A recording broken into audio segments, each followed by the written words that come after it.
Les mots du conflit israélo-palestinien, Sylvaine Bull, on vous doit une sociologie de Jérusalem aux éditions La Découverte.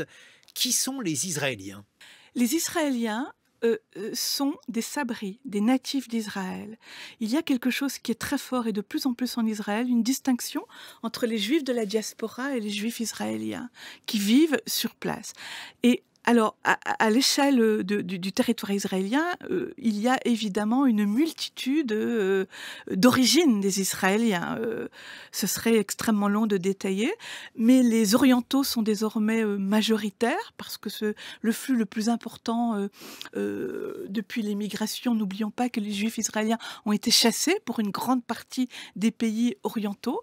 Les Ashkénazim viennent des vagues de migration précédentes, donc l'Europe, hein, dans les conditions que l'on connaît.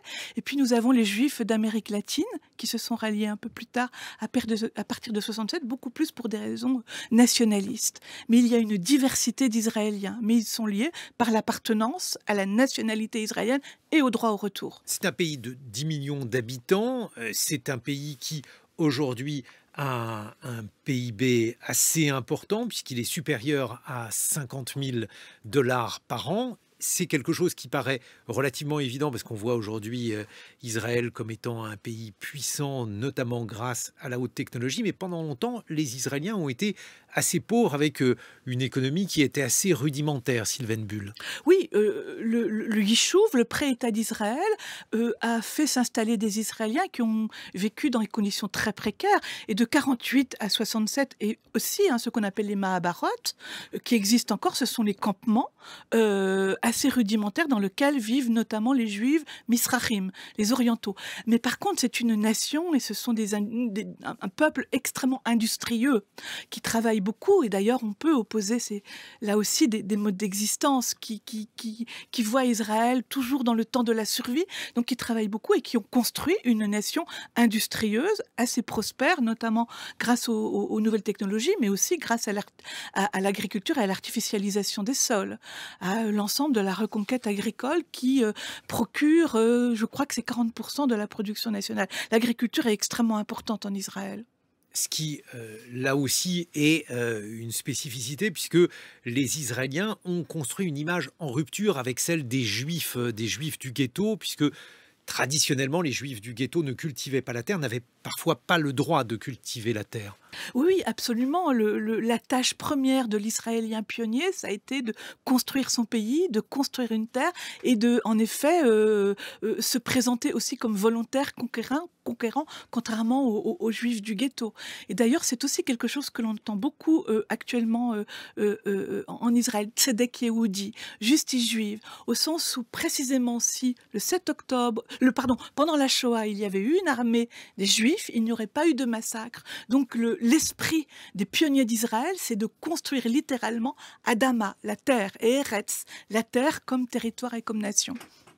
Et aujourd'hui, cette image donc du pionnier israélien, donc ce soldat laboureur, dans les images d'Épinal propagées alors, cette image d'Épinal est en train de se déconstruire progressivement.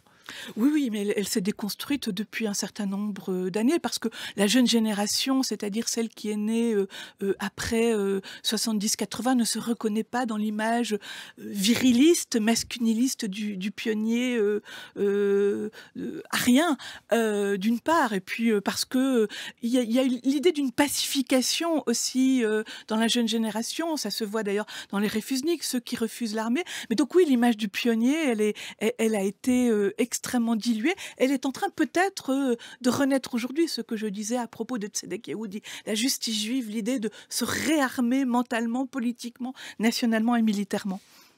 Parmi les Israéliens, il n'y a pas que des Juifs. Parmi les Israéliens, il n'y a pas que des Juifs. Bien sûr, il y a des Palestiniens qui sont très importants et qui sont membres de la communauté nationale, qui ont, rappelons-le, les mêmes droits que les Israéliens.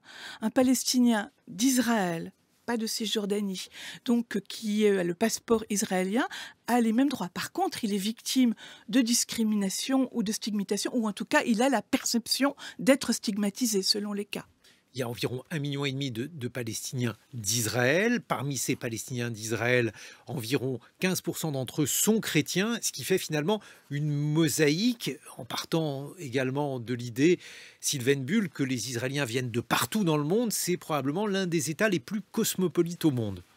Oui, c'est un État cosmopolite par le fait qu'il y a deux diasporas qui se croisent, la diaspora juive, les chrétiens qui étaient arrivés d'Arménie, de Grèce, etc., c'est-à-dire les chrétiens romains, les chrétiens orthodoxes qui viennent de Russie, de même que nous avons les juifs russes qui sont très importants, ce que l'on appelle en Israël la cinquième colonne. Hein. Les Russes juifs sont extrêmement assimilés. C'est sans doute la diaspora juive qui est la plus assimilée, mais cela donne en effet des doubles croisements social, religieux, et des triples croisements social, religieux, ethniques, qui fait que nous avons une mosaïque. Mais cette mosaïque est faite de fractures. Les communautés religieuses ne communiquent pas, les milieux sociaux ne communiquent pas vraiment, et les diasporas ne communiquent pas vraiment. Entre les chrétiens orthodoxes et les chrétiens romains, il n'y a pas énormément de rapports. Et les chrétiens ont un statut particulier au niveau foncier en Israël. Ils n'ont pas le droit, les chrétiens n'ont pas le droit d'acheter de terres d'Israéliens. Donc il y a quand même des formes de discrimination qui restent assez importantes. Mais c'est plutôt des tendances insidieuses. Le fait que toutes les communautés, juives, chrétiennes ou musulmanes, se referment, ont des tendances à se refermer sur elles-mêmes. La langue des Israéliens, c'est l'hébreu, et l'hébreu a une particularité, c'est que l'hébreu moderne a été recréé de manière presque artificielle. On a pris l'hébreu biblique, je dis on, en fait c'est un homme, Eliezer Ben Yehuda, qui est mort en 1922, et c'est Ben Yehuda qui a recréer cette langue. Oui, ça aussi, c'est l'une des originalités. Je ne sais pas si nous avons des cas similaires dans d'autres nations, je ne le crois pas. Ça a été aussi une demande de Ben Gourion, et donc l'ensemble des noms des Juifs de la diaspora a été déconstruite, j'allais dire rebaptisée, mais a été refaite. Donc la langue est en effet artificielle, est imposée comme langue nationale, sauf pour les ultra-orthodoxes qui ne parlent pas hébreu. Et alors, pourquoi n'a-t-on pas pris la langue, par exemple, des Juifs de l'Est qui étaient majoritaires, cette langue qui s'appelle, je crois, le yiddish, Sylvain Bull? Parce que ça a été une volonté nationale très forte, justement, d'apparaître par le biais de David Ben Gourion comme le peuple, Israël, le peuple de tous les Juifs. Donc il fallait trouver un signifiant neutralisant, ça a été l'hébreu, puisque le yiddish est fortement lié à une appartenance communautaire. Mais encore une fois, le yiddish reste pratiqué par les ashkénazim et les ultra-orthodoxes qui ne reconnaissent pas l'hébreu comme langue nationale, puisqu'ils ne reconnaissent pas l'État d'Israël. Et aujourd'hui, cette société israélienne est en proie à différentes convulsions entre religieux, non religieux, ultra-orthodoxes, observants, entre les différentes strates sociales, parce que c'est un pays extrêmement inégalitaire. Le niveau de vie est très élevé et les salaires, pour certains, sont très bas. Oui, c'est un pays qui connaît des fractures très importantes. Alors, sur le plan des divisions culturelles, la division, elle n'est pas entre religieux et non religieux, parce que ce serait insuffisant. Elle est en effet entre les ultra-orthodoxes qui veulent absolument imposer une loi religieuse sur l'ensemble du territoire, ce qui est absolument inacceptable pour des juifs de la diaspora civilisée. Et quant aux divisions sociales, elles existent pour le coup, elles existent au sein de marqueurs ethnico-économiques. Les Misrachim sont des juifs orientaux qui sont plus pauvres, qui vivent dans des quartiers beaucoup plus pauvres, mais qui ont tout de même, encore une fois, une forme d'ascension sociale importante. Les Palestiniens, eux, sont le seuil de pauvreté, par exemple à Jérusalem Est, est de 60%. Les Palestiniens de Jérusalem Est, et surtout dans les conditions que nous connaissons, vivent dans des conditions extrêmement pauvres.